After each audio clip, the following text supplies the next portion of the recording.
खुलुमबाय आं माइनाव बसुमतारी गिबियावनो बर' रादाब नायगिरि नोंथांमोनखौ आं सिनिलाव बरायबाय लोगोसे गोजोन फुंबिलिनि गाहाम हामलायथि बावहरबाय नोंथांमोननि थाखाय लानानै फैबाय आं गोदान मोनसे रादाब नोंथांमोना भिडिअखौ अननानै जोबजासिम नायलांदो। दिनैनि गिबि खौराङाव दङ यागोसनाव वर्ल्ड काप बादायलायनायाव गल्ड मेडेलजों लोगोसे मोनबा मेडेल देरहानो हानानै आसामनि गोग्गानाय लाबोनो हादों आसाम पुलिसाव साख्रि मावनाय कार्बि आलंनि जयश्रीनाथ बिथाङा।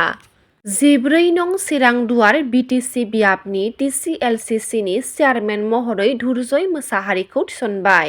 फैगौ 4 डिसेम्बर खालाराव माजुलिनि कमलाबारि खत्रानि भावनाखौ दिन्थिफुंफैनो थाखाय फिन आसाम आयेन आफादनि बुंथिगिरि बिस्वजित दैमारि बिथाङा गरेस्वराव जायगाखौ नायगिदिंफैदों। मख'नो गोनांदि गरेस्वरनि नोगोराव थानाय गरेस्वर गोजौसिन गेजेरारि फरायसालिनि गेलेग्रा फोथाराव माजुलिनि कमलाबारि खत्रानि भावनाखौ दिन्थिफुंनो थाखाय जायगाखौ थि खालामनाय जाबाय।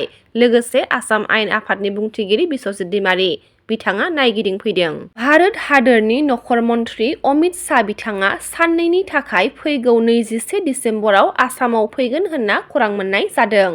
बिक्रम दैमारि बिथाङा समाजारि बिजोंनि गेजेरजों माखासे बाथ्राखौ फोरमायथिदों। फैगौ सप्तायाव नैथि गोजाम बिलनि फारिलाइया ओंखारगोन होनना बिक्रम दैमारि बिथाङा फोरमायथिदों।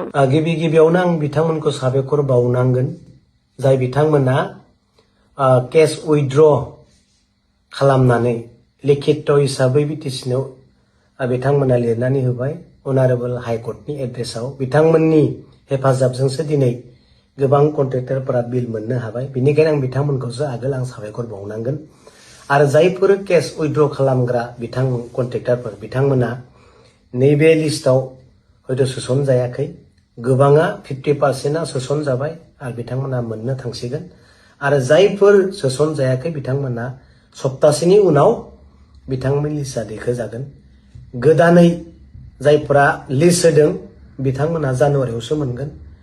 कम्पिउटाराव पुटआप जाखानाय सेटआप जाखानाय एमाउन्टजों बिथांमोनासो नैबे एक सप्तानि उनाव मोननो हागोन। बेनिखायनो आं खावलायदों जायफोर केस होग्रा उथायनानै लाबाय अनारेबल हाइकर्टसिम बिथांमोनखौ आं खावलायदों एक सप्ता नोंथांमोना नेनानै थाथ'दो। एसेब्लाबो नोंथांमोना बिलखौ मोननो हागोन आं खोथा होदों।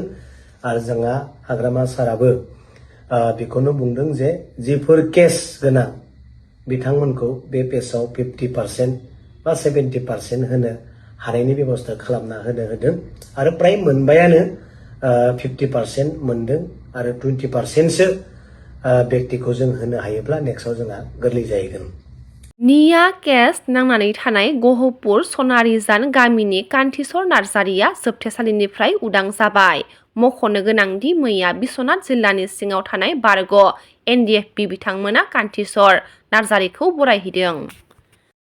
दा जों बेखौनो जोंनि इउनाइटेड फ्रम XNDBनि जानानै दिनै जोङो नैबे बिथां कान्तिस्वर नार्जारिखौ जोङो दिनै बिथांनि न'आव फैनानै दिनै जोङो बिथांखौ लोगो हमफैदों आरो बिथांखौ खौरां लाफैदों। बेजों लोगोसेनो दिनै जोङो मिया बिथाङा उदां अख्राङाव ओंखारबोबाय।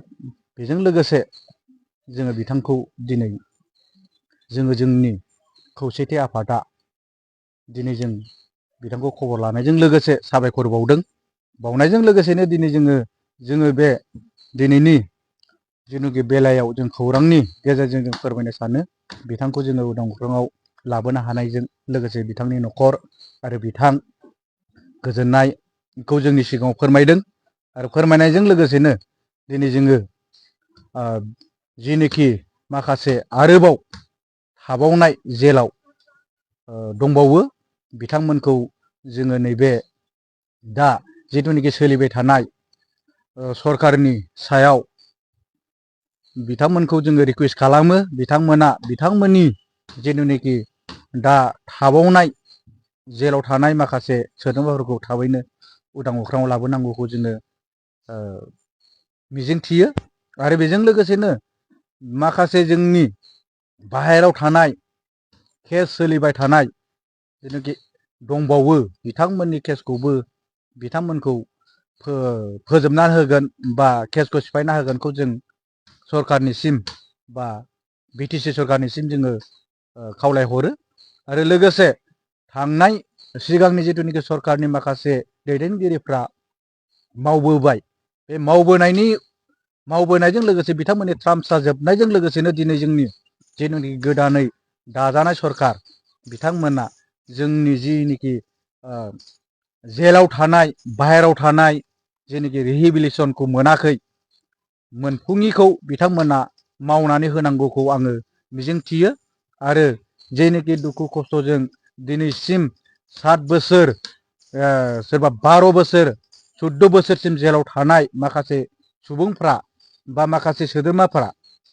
बिथांमोना दिनै जिनिखि सरकारनिफ्राय मोनसे अनसुंथाइखौ मोननो हायाखै बेनिखायनो आं खावलायो दा जिथुनिखि सोलिबाय थानाय जोंनि बिटिसि गभर्नमेन्टनि सरकारा जेन बिथांमोननि सायाव थाबैनो बिथांमोननो सोलिनो थाखाय रिहेबिलिटेसनखौ होयो आङो दिनै नैबे निउसनि गेजेरजों बेखिनिखौ आं फोरमायथिनाय थाबाय XNDB जानानै जों जिखिनि मैया जिखिनि बिथां जाहा मा नाम कान्तेस्वर नार्जारि बिथाङा मैया 12 बोसोर जेल जाना मैया गबोदों जों माने XNDB हिसाबै गासिबो जों गोजोननाय मोनदों माने जाहाथे आरो माने उनफ्राव जिखिनि गभर्नमेन्टआ जोंहा आसा दं गभर्नमेन्टनि सायाव 100% जों फोथायनाय दं दानि गोदान गभर्नमेन्टआव जायफोर थाबोबावदों बेखौ इमिडियेट सारमोना जा बानायगोनखौ जोंहाबो फोथायनाय दं मानो होनबा